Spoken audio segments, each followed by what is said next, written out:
హైదరాబాద్లోని హయత్ నగర్లో దోపిడీ దొంగలు రెచ్చిపోయారు. గొర్రెల మంద కావలిగా ఉన్నటువంటి ఇద్దరు వ్యక్తులపై కత్తులతో దాడి చేసి 30 గొర్రెలను దొంగలించారు. అడ్డుకున్నటువంటి యువకులపై దాడికి పాల్పడి షాయిగూడ కానిస్టేబుల్ నవీన్ ను తీవ్రంగా గాయపరిచారు. తన తండ్రికి అనారోగ్యం కారణంగా గొర్రెల కాపరిగా నవీన్ ఉన్నాడు. ఈ క్రమంలోనే దొంగలు చోరీకి పాల్పడ్డారు.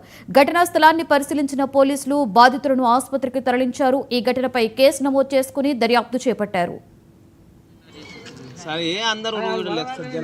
రంగారెడ్డి జిల్లా అద్దుపూర్ మండలం కోడా గ్రామంలో రాత్రి 2:30 నుంచి 3:30 మధ్యలో ఇద్దరు గొర్రె కాపలు మంద దగ్గర పండుకుంటే వాళ్ళు 10 మంది దొంగలు వచ్చి వాళ్ళు దాడి చేసి అతని మీద కత్తులు పెట్టి మిడమే కత్తులు పెట్టి నోట్లో బట్టలు కుక్కి 10 మంది దగ్గర వచ్చి 5 మంది మనుషులను పట్టుకురు. 5 మంది గొర్రెలు దొంగతనం చేసి ఎత్తుకోవేరు.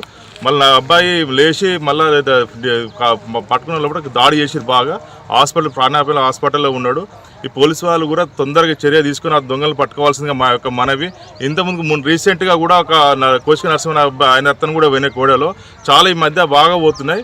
చాలా తొందరగా ఇట్లా యాక్షన్ తీసుకోవాలి. ఇంకోటి ఈ గొర్రెల కాపర్లకు తెలంగాణ ప్రభుత్వము లైసెన్స్ గన్నియాలని మా యొక్క మనం, ఎందుకంటే ప్రాణాల మీదకి వచ్చి ప్రాణాలు తీసేస్తారు.